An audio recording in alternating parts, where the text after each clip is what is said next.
Songs and Follies come in two flavors: pastiche recreations of song styles from the 20s and 30s, and book songs, songs that rise out of the dialogue and express the emotions of the characters in the show. In this case, the former Follies stars and their husbands, who have gathered in the theater prior to its demolition. The book songs include numbers like In Buddy's Eyes, Leave You, Too Many Mornings, and The Right Girl. On the pastiche side of the score, Beautiful Girls is a salute to Irving Berlin's songs, such as A Pretty Girl is Like a Melody. One More Kiss evokes the operettas of Frimmel and Romberg, and in Losing My Mind, Sondheim is writing in the style of the great period torch song, like Dorothy Fields and Jimmy McHugh's I Must Have That Man, or George Nyra Gershwin's The Man I Love. But notice how Sondheim isn't content to merely imitate the older song forms. He pushes them further, finding something of his own to contribute in each one, elevating them beyond mere imitations. The show built to that mini Ziegfeld Follies, giving the audience at last, in the final 20 minutes, what it had been expecting all along. When Follies went into rehearsal, Sondheim hadn't yet written any songs for that climactic sequence, a situation that Prince said he would never have risked with anyone but Sondheim. Starting with the song Loveland and continuing through an ambitious cycle of complex character studies, the stars of Follies, Prince says, confront in elaborate production numbers the lies that had relentlessly led them to the brink of madness. Defenseless, they would lay waste to the past, and finally, leaving the rubble of the theater behind them, begin to live. Follies won 7 Tony Awards, including Best Direction of a Musical and Best Score of a Musical. It lost the Best Musical Award to Two Gentlemen of Verona.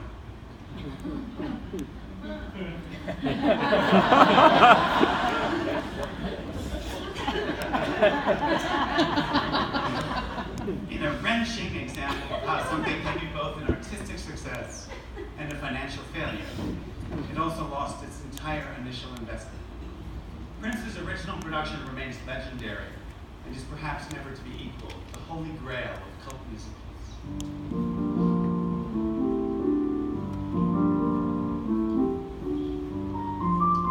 Sondheim had been talking for a long time about doing something operetta-like and European.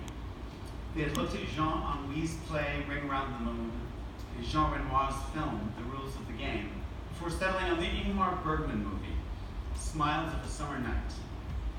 Written with Hugh Wheeler, A Little Night Music is a sophisticated world of mismatched lovers and rueful adultery. It inspired Sondheim to create a Ravel-like score, in which virtually every measure of music is in 3/4 time, or variation of it. There are scherzos, minuets, polonaises, and a variety of waltzes. Romantic and elegant, it simmers with sexual tension. Prince had trouble raising the money for A Little Night Music after the financial failure of Follies. Modeling his business structure on that of his mentor, Mr. Abbott, he had a regular group of investors, and many of them counted on the return from the previous project to subsidize the next investment.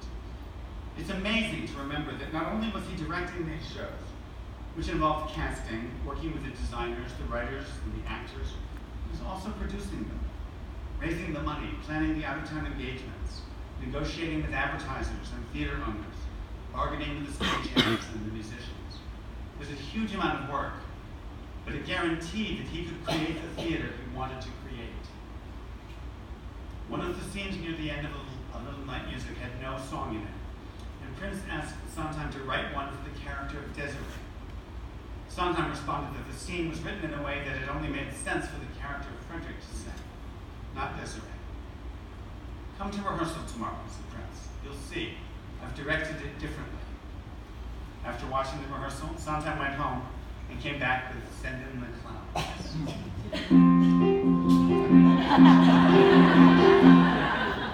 We've moved on. It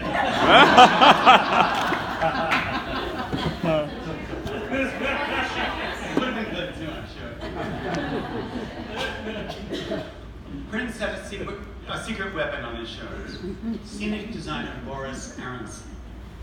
Aronson had designed the company and Follies and A Little Night Music, and Prince hired him to design Pacific overtures as well, borrowing liberally from Asian theater techniques like kabuki and bunraku. The production was spectacular, including painted shoji screens, a battleship which moved menacingly from the back to the front of the stage, and a hanamichi, a wooden runway that extended into lines. Prince says that when he would have meetings with Aronson, they wouldn't talk about the set. They would talk about the world that the characters lived in. What did it sound like? What did it smell like? And that then Aronson would come up with a conceptualized world that could contain the story Prince was telling.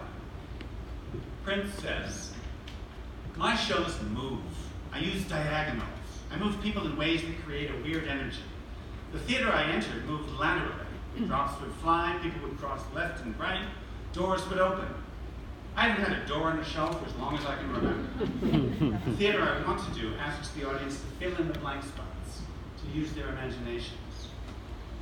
Sondheim wrote the score for Pacific Overtures as if he were writing from the point of view of a Japanese composer who had perhaps seen or heard a few Broadway musicals.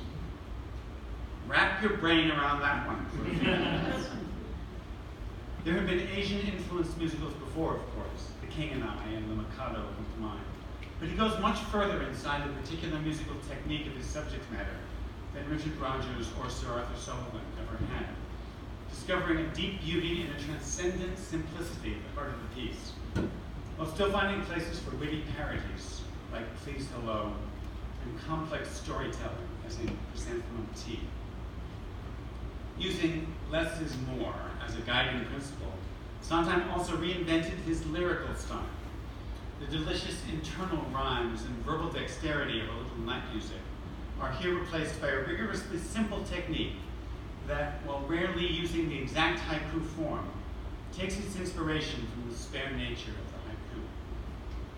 Prince decided to cast Pacific Overtures exclusively with Asian actors, a decision which sent his casting director, Joanna Merlin, on a nationwide search. And borrowing from the No tradition, the actors are all male. So all the characters, Japanese and non-Japanese, male and female, are played by Asian men, giving a stylistic heightening to the portrayals. Pacific Overtures also contains what Sondheim has called his favorite song, Someone in a Tree, a look at a historical event from three contrasting points of view, in which we learn nothing about the actual historical event, but everything about the three observers. Pacific Overtures is so strange and complex and unexpected. It rewards repeated listening and examination. The songs peel open over time, revealing exotically scented universal truths. What on earth, people were wondering, would they do next?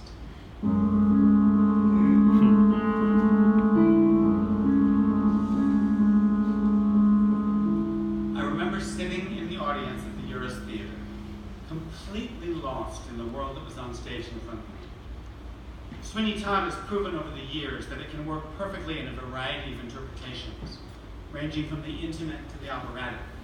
But Prince's original production put the show in a political and human context that has never been equaled.